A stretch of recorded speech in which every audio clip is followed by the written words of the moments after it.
But this is where I was last time we had our meeting here. I wasn't able to come and see everybody, but we were doing some good stuff down in Puerto Rico, and we were delivering these water treatment systems. They probably don't look familiar to most of you. It's a portable water purification system that's designed for the worst of the worst kind of water situations. We sell these normally to the military for use overseas, but we figured Puerto Rico was a good place for this, obviously, because of their water situation, which persists to this day. It's unbelievable. So I made 2 trips to Puerto Rico last fall, one in September and then again in November. And obviously the glaring problems that you can probably see in some of the video, power lines laying across the ground, trees everywhere, houses knocked down, stuff like that. But water's a tough one. See this black hose? I'll tell you about that black hose in a second. But water is kind of out of sight, out of mind. When the infrastructure is underground, they turn on the water, and if it comes out clear, there's kind of an assumption that it's okay, which we know is not necessarily the situation. So the water infrastructure is going to take a long time for them to get up to where it needs to be, especially in a U.S. territory. I mean, it's pretty rough. So anyway, that one community that we delivered one of these systems, and these systems, by the way, are about $10,000 each. So that one community with that black hose, their sole source of water was a creek that was kind of running down by those houses that we were at.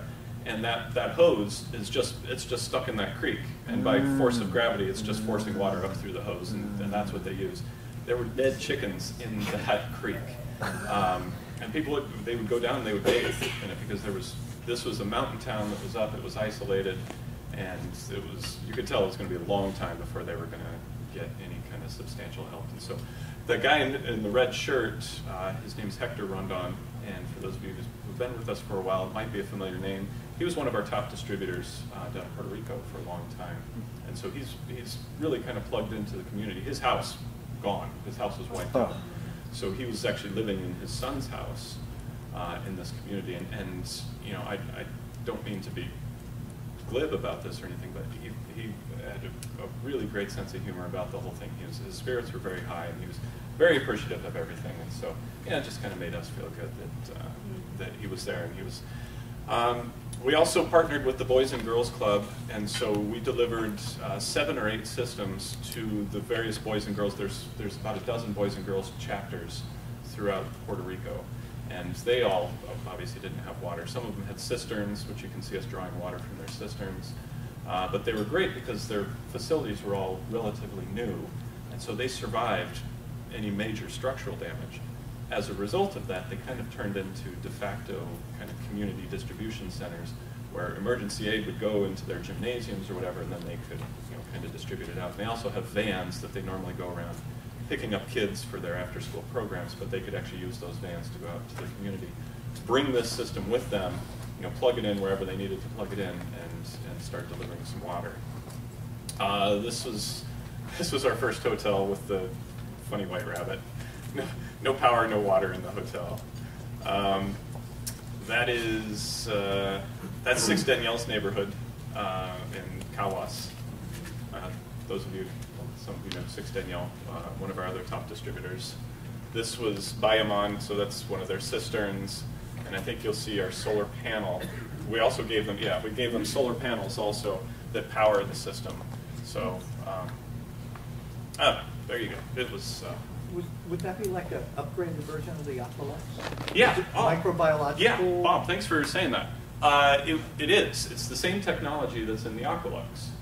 And so it's configured a little bit different. It's a little bit smaller filter, and it has a couple of pre-filters to help kind of extend the life of that final filter. But yes, that final filter is materially almost identical to the Aqualux filter, and so it was providing microbiological protection for them using the same technology that's available to you. Thanks, Bob. Thanks for mentioning that.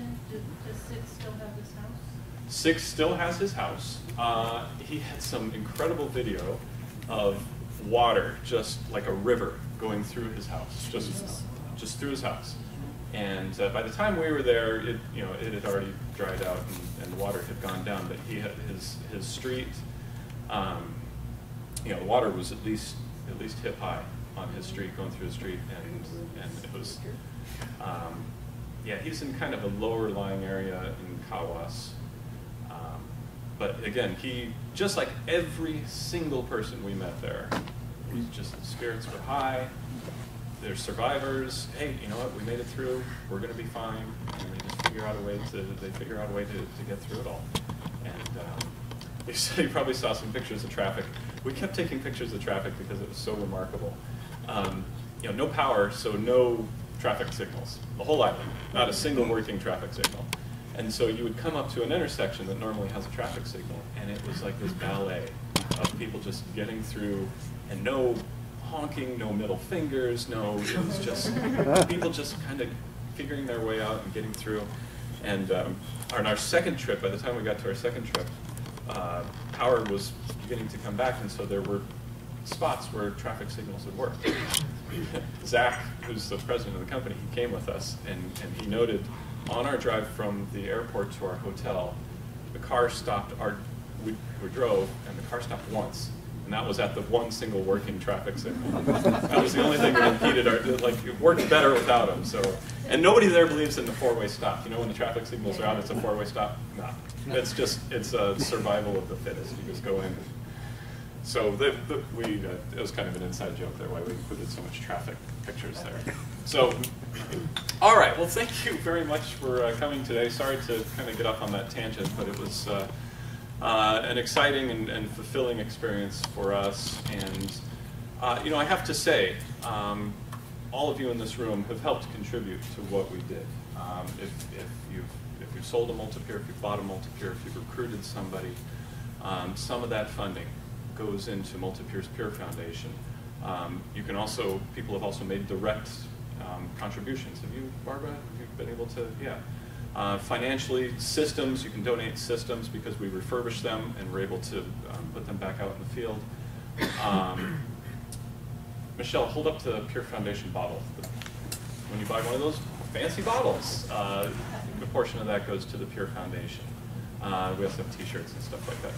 This was not meant to be a sales pitch, but I just wanted to let you know that we're doing good things. And this was right on the heels of our return trip to Flint last summer, where we went and we replaced all the filter cartridges for the systems that we installed the previous year. As you know, the Pure Foundation, when we do a project and we put systems out in the field, we make the commitment that they get a lifetime of replacement cartridges forever. And so that's the same with what's going on in Puerto Rico. We're not able to help everybody, but every little bit counts, I guess. So I wasn't really meaning to start with this, but I guess we'll talk about it. Gotta lead with the heart. Yeah. So this year, actually 2017, 2018 has been the year that we've been talking about making a difference. And I guess that's why I started with it, is just to demonstrate that we're putting our money where our mouth is on this. We feel very strongly about doing something in the community, helping people out as best we can, because, and I'm sure everybody in this room agrees with this, it kind of reflects back onto you. What you put out there is going to come back to you. And we certainly hope that you're on board with us in this, in any small part that you can do. And we're not even talking about just water. I mean, whatever you're doing out there doesn't have to do with MULTIPURE, doesn't necessarily have to do with water. If you're working in the community food bank, or you're donating to whatever it might be, we just, our distributors, our builders, we're now calling people builders, by the way. Well, we always call them builders: junior builder, senior builder, executive builder, master builder. So it does make sense.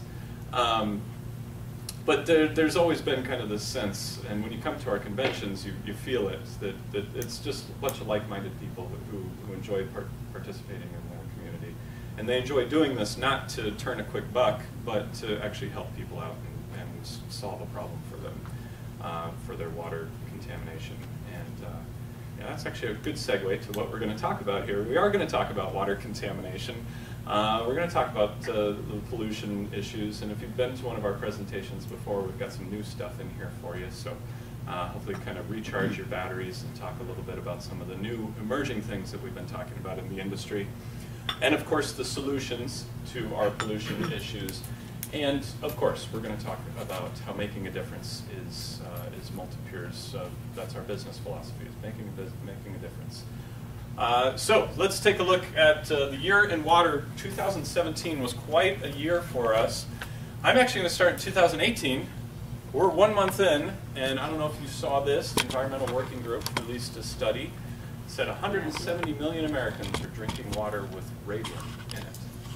So what they do is they compile the consumer confidence reports, the water quality reports from across the country, and they were able to distill that data down and find that fully half of the country is drinking water with radium in it. Radium, for those of you who don't know, is a radioactive isotope.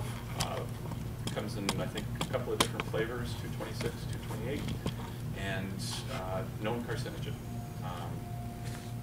I don't know about you, but I want my children drinking 0 picocuries per liter. That's the unit of measure for radioactive isotopes. Of course, our friends up in Portland continue to deal with lead in their water. This is last year. 700,000 Californians drinking contaminated water. This, I believe, was the report on chromium-6. Boil water advisories across the country, and of course, probably the biggest news last year was the hurricanes. Houston, Florida, and of course, Puerto Rico. Wreak havoc with the water distribution system. We chose to go to Puerto Rico. People ask us, well, why didn't you go to Houston? You know, why didn't you go to Florida? And you know, Houston and Florida they're accessible. You know, you can get trucks in there, and as bad as it is, you can get trucks with bottled water in there. And so the immediate need for water was actually pretty well taken care of there. And we felt that with our connections in Puerto Rico, with the lively distributor base that we had there, that our efforts were probably a little bit more effective in Puerto Rico, because we could actually fly these systems in. If you put stuff on a boat there, it would have sat in the harbor for weeks, for a couple of months, before they were able to get anything in. So it was more effective for us to just fly commercially. We could take these cases with us commercially. Delta was really cool about this, by the way. I'm going to go on all kinds of tangents here, but flying into Puerto Rico that first time, Delta had waived all baggage restrictions and all baggage fees. So we each carried, we could check 3 things, and these suckers were like 80 pounds. They said, no extra charge, no extra charge, and you know, all the solar panels, and it was really cool. So you know, kudos to them. I don't even fly Delta that much. So I didn't really pitch Delta, but they were really great. So yeah, so the hurricane season, we felt the need to be in Puerto Rico to help out. And of course, this one was of course jarring. Plastic fibers found in 94% of U.S. drinking water supplies. Anybody see this one? Raise your hands. Yeah. Yeah. So this was. Pandemic at this point. Yeah, it's everywhere. And right? nobody knows. Yeah. That's why I wish I could drag more friends to this meeting, so they'd know that it's true. So does everybody know why there's so much plastic in the water? Yeah. Want to take a guess? What's that? I heard microbeads. Microbeads is one. But clothing materials. Yeah, clothing material. Yeah, absolutely. You put your fleece in the washing machine. It gets agitated, and every time you put it in the washing machine, just a little bit of that fleece breaks off, gets into the water, and down into the system. Trying to make anybody feel guilty about wearing synthetics. I mean, that's just the world we live in. Microbeads and cosmetic or cleansers, like facial cleansers and stuff. They've actually kind of stopped doing that. The industry has kind of voluntarily kind of pulled back on that. So that's at least one bright spot there. They're not degradable. Yeah. And it must have a lot to do with the plastic bags too. Yeah, plastic bags and bottles degrading in the environment, that stuff. They finally get finer and finer and finer, and then the fish eat them, and we eat the fish. Yeah, it gets up in the air, it rains, it gets in the water, and it's just out there. So I think at this point we obviously want to control it as much as possible, but we need to be thinking about how to protect ourselves with all of this, right? Okay, so here's some new stuff for you. 20,000 known abandoned and uncontrolled hazardous waste sites. This is according to groundwater.org. As you can imagine, the Bay Area is a real hotspot for this, just because the population's been here for so long. Sites could contaminate the groundwater if there is a leak. So I don't think there's really anything surprising or new about that, but 20,000 sites across the country, that's pretty remarkable. Here's a new one for you, Centers for Disease Control, CDC. So they release this study every couple of years, and they look at outbreak data that they have, microbiological outbreak data. And as it pertains specifically to drinking water, and this is something new, this is something I didn't know that they were doing, but apparently they've been doing this for years. So it's called their Surveillance Summary of Waterborne Disease Related to Drinking Water. That's actually the title that they use, so it's quite a mouthful there. But what they found, so the most recent results came out in November of last year, November 17, and it was for the 2013-2014 time period. It takes them a while to put this information together. So we compare it back to 2011 and 2012, and what will probably surprise nobody in this room, things don't get better, things seem to be getting worse with this. So 32 outbreaks in 2012 compared to 42 outbreaks in 2014. 14 states, now up to 19 states, 400 cases, now up to 1,000 cases, 100 hospitalizations, now up to 120 hospitalizations. This one gets a little bit better, but people still dying in the United States, in one of the most advanced countries in the world, and we're still dying from drinking water. It's being turned into a third world country. It's difficult to control. It's very difficult to control on a broad scale. On a smaller scale, at your home, easier to control. You have more power, you have more influence over what happens in your home. So according to the CDC, the primary culprits in these outbreaks, again, nothing really surprising here, but things that you should be aware of. Legionella, that's more of a respiratory concern. Giardia, Shigella, norovirus, Campylobacter. I think that's a little picture of Shigella there. Almost looks like a Muppet, right? So the causes of the outbreaks: untreated groundwater, treatment deficiencies, problems with the distribution system or premise plumbing. I have a picture of floodwaters here because this is one of the primary problems.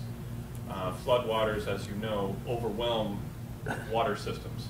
Yeah. Even if it's going into the sewer, yeah, that actually overwhelms the drinking water system because they can't treat the water fast enough, and then they end up just having to release untreated water, into the system. And so floodwaters are definitely a problem, but aging infrastructure, as we all know, it seems like people are talking about infrastructure a lot right now.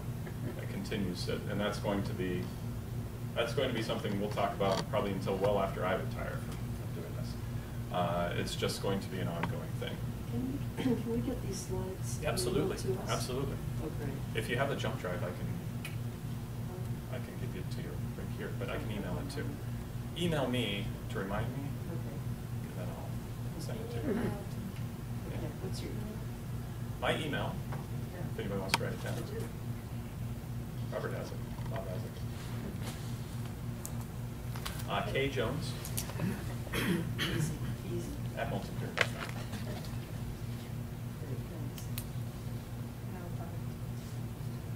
Okay, so with all this bad news, of course there is good news.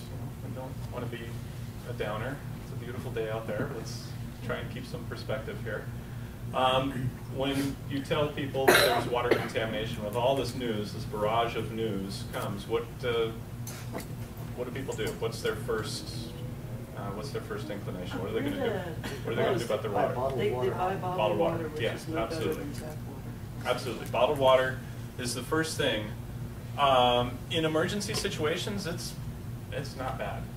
It's for the immediate need of people, whether they're going to die of dehydration or not, fine, drink bottled water. It's at least mostly safe, but it's not a long-term solution.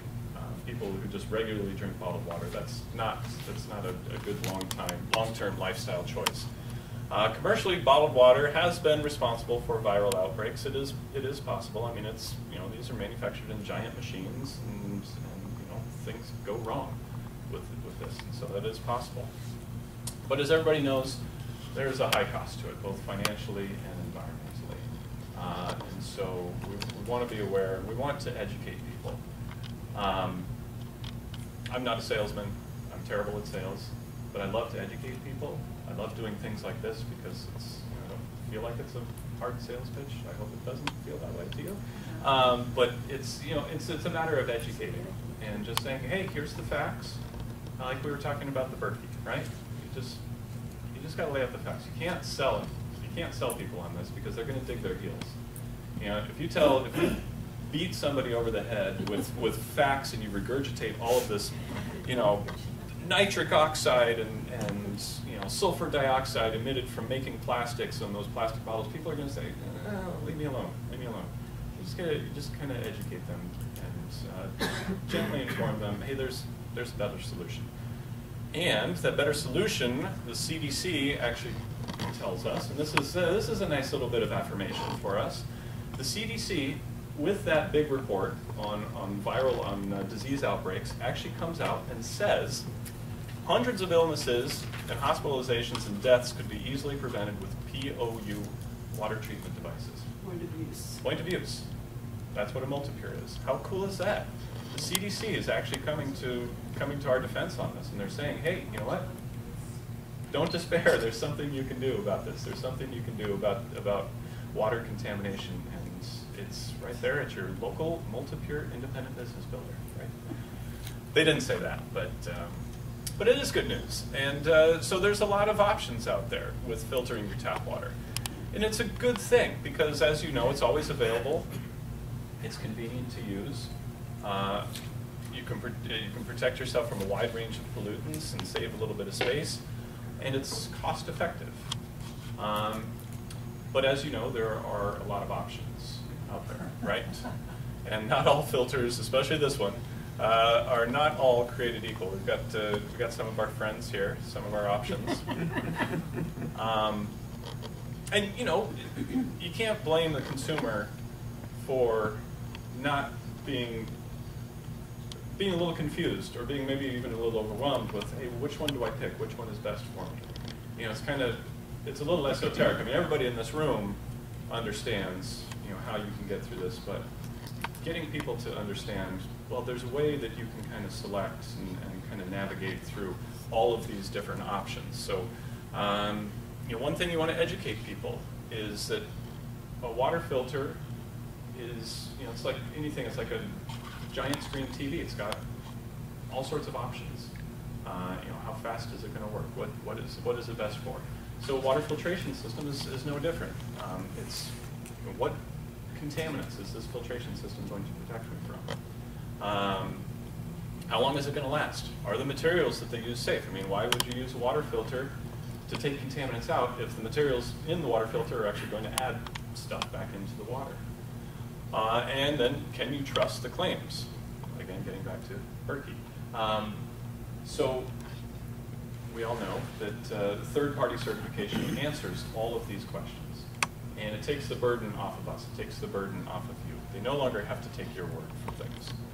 Even though I know you're friends with them and I know that you're trusted out there in the community, this takes a little bit of that burden off of you. Third-party certification, whether it's through NSF or WQA, still, certification is important. It can answer all of these questions. I think everybody's seen this. Okay, raise your hands if you've seen this whole thing, the chart. Love it. You love it. Okay. Yeah. This is a really good one though, because okay, no, it's okay. Carry on. So the numbers now we're creeping up on 11,000 water treatment products in the market.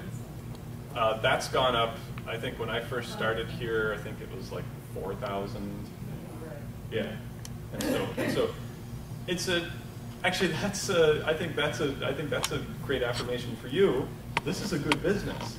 If it wasn't a good business, so many other products wouldn't be trying to get in on this business because people are aware. People want to do something about their water. Ergo, 11,000 choices out there, literally, for people. So you can compare these by contaminant removal performance, thanks to our friends at NSF.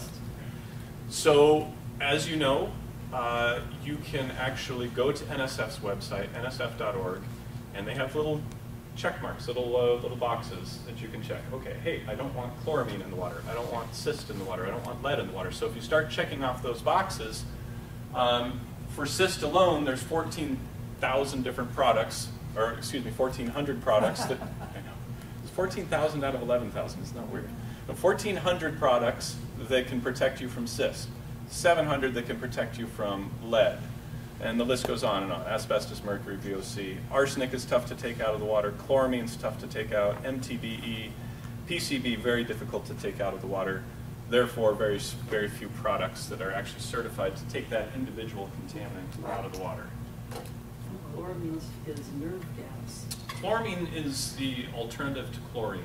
It's a... Right, it's what they're Yeah, yeah. ammonia and chlorine Right, together yeah. makes nerve gas, and that's what they're using in more and more public water systems. You have a question? So this chart was created by just going online and checking off the boxes one by one? One by one. Okay. Yeah. So you anyone can- could independently do this? You can independently do this, yeah. So you go and it says certified products, and you have to scroll down to water filters. And in water filters, it'll give you all the different categories, standard 42, 53, 58, et cetera. And so we did it under standard 53 because that's the appropriate standard for us. So you click on it, you get a return, you scroll down to the bottom, and then it'll say 1,400 products listed. So we've kind of got it down to, we're kind of a machine now that we can do it. But if you're new to doing it, it'll take a little bit of time. Hey, Kevin, Yes. so if you're, all the filters that take out mercury, do they necessarily take out all the other things above it? Good question, Kay. And the answer is no. No. This is just individual Contaminants. contaminants. So we selected MTBE, for example, and 140 products came up that could take out MTBE. Oh, okay. Some of these could take out 2 or 3 other things in addition to MTBE. Some of these could take out 25 other things in addition to MTBE. But if you're looking for a system specifically for MTBE, you have 140 options. They can do a variety of different things. So that's a great segue into the next one. Yeah? And it also lists the systems that will do it? Yes. Yep. It'll list the system, the manufacturer, and then everything else that it'll do under that category. Great. So by combinations of contaminants, if we start clicking more than one box on NSF's website, for example, cyst and lead, well, now we get a return of about 600 products. We go back and we click 3 things now. Cyst, lead, and mercury, you have 250 products. You had asbestos there, VOC, MTBE, PCB, and chloramine. Emerging contaminants, and we're down to 5 products. And then finally, you add bacteria and virus, P231. There's 1 single product that will protect your family, protect your kids, protect your dog. Yeah, MULTIPURE. Yay. All right, so MULTIPURE has an all-star lineup. Many of you are familiar with. They have high capacity, high flow rate. They're very convenient to use. The certified performance, the outstanding warranty, the outstanding guarantee, 90-day money-back guarantee. Absolutely no questions asked, money-back guarantee. I mean, that's pretty solid. Low operating costs, best technology, and of course, award-winning. Please remember, #1 pick in Consumer Reports. I don't know if you should record this. That's okay. What issue is that? This is March 2017. So Consumer Reports, they publish water filter reviews every 5 years. You know, that's what we're stuck with. Chevys every year, but water filters every 5 years. So yeah, so we are #1 in our category, below sink water filters, and right here on page 33. Pretty cool. So winning an award. At least we're in it. So let's take a look at some of these. So it is the Aquaversa, which is the workhorse of our product lineup. For those of you in this room, most of you probably have the Aquaversa. This has been our most popular product now going on well over 30 years. And for a company to stick with a single product for 30 years it has to tell you something, that it, you know, it just works. And you know, why mess with the winning team here, I guess. So the reason it works so well is that it has a high capacity, high flow rate, great performance in terms of protecting you and your family from contaminants that might be in the water. The guarantee and the low cost of ownership, the 9 cents per gallon, which is by far less than any bottled water is going to cost anybody ever, anywhere on the planet probably. So there's a list of the contaminants that the Aqua Versa is certified to treat. Also right next to me, yes. Okay, next item up for bid here, the Aqua Perform, 600-gallon capacity, a little bit higher flow rate. It's a larger filter, so it has a little faster flow rate. Anybody here have a Perform? Anybody use an 880 here? Yeah, I used to. Yeah, I used to as well. Yeah, it's a great system. So it basically does everything the Versa does, with the addition of Arsenic, which is kind of tucked in there, Arsenic 5. And then finally, of course, the Aqualux, MULTIPURE's newest system. And this one is really geared towards people who really want the absolute best, the highest technology that's available, the highest performance that's available. We tried to shove everything into this as much as possible. It's fragile health too. Yeah, Real health exactly, issues. exactly. People who might be immunocompromised. This is a great solution for that, because as we saw with the CDC, they're telling us a lot of microbiological contamination can enter through the water system. It's not necessarily sick kids. It's not necessarily somebody sneezing on the airplane. It could very well be the water that you're drinking. So this is definitely a level of protection for that. So there we go. Any questions so far? Okay, so just again, just to remind everybody that we are doing the right thing. So not only is the CDC now telling us that point of use is the way to go, the government, the Presidential Cancer Panel, I don't know if I shared this with you last time, but this is what I find so remarkable about that Presidential Cancer Panel report. And this of course came out during the Obama administration, but it's no less true now. So this report tells us to avoid carcinogens that might be in the environment. One of the things we can do to protect ourselves is use a point-of-use drinking water system. Think about that for a second. This is a government report telling us not to trust the tap water. That's kind of newsworthy to me. That's pretty remarkable. Because all along, we've been told by the cities, by the municipalities, you know what, don't worry about your water. Your water's fine. You don't need to treat your water. And here it is. They're saying, yeah, well, maybe not. Okay? So I don't know. That just kind of struck me. Yeah, Barbara. Years ago, I was invited to come speak at a college where there was a group of water engineers that treat the water. Yeah. And the professor had brought them all in here. So why don't you come, because you know more than I do, in a certain way. Right. So there was about 50 people in the room. The first thing I said is, so they treat the water every day. I said, how many people in this room buy bottled water? 90%. Really? Their hands went up. So I got to start from there. Yeah. For those who know, They right? don't trust it. Yeah. Those in the know. As long as it's in plastic, it must be safe. Yeah. Jeez. That's rough. Wow. I know. They're all drinking That bottled was water. 10 years ago. Yeah. Imagine what it is now. Yeah. Denise. I was gonna say, there's a lot of pushback from the municipalities that San Francisco, for instance, take back the tap Yeah. water. Like somehow going back to drinking tap water is gonna be a good thing, which I find a big disservice, but, we're not saying that they're not doing a good job. They're doing as good of a job as they can. Exactly. But they can't do it all. Exactly. And so you have to take care of that, Yeah. Well, it's not the treatment plants, it's the ancient The pipes distribution system, in sure. people's houses and underneath the city that are contaminated. Yeah. Most of that water that comes. Straight out of Hetch Hetchy Dam is fine, but Yeah. what by the Well, time it and gets to your for faucet, what it's used for, washing your clothes and washing your dishes and yeah, flushing your toilet, and you know, that it's perfectly acceptable for all of that. I mean, we are truly blessed to have the quality water that we do have. I mean, compared to Puerto Rico. Let's be honest. Everywhere else on Earth. Right. Yeah. So you know, so kind of, you know, setting our expectations, setting our baseline there. We could do better though, right? And it's not that hard. It's not that hard. It's not that expensive. So Silent Spring Institute, getting back to this, of course, their focus is on women's health, breast cancer, to avoid environmental toxins that might lead to breast cancer. Use a carbon block filter. Very specifically, use a carbon block filter is what they tell us.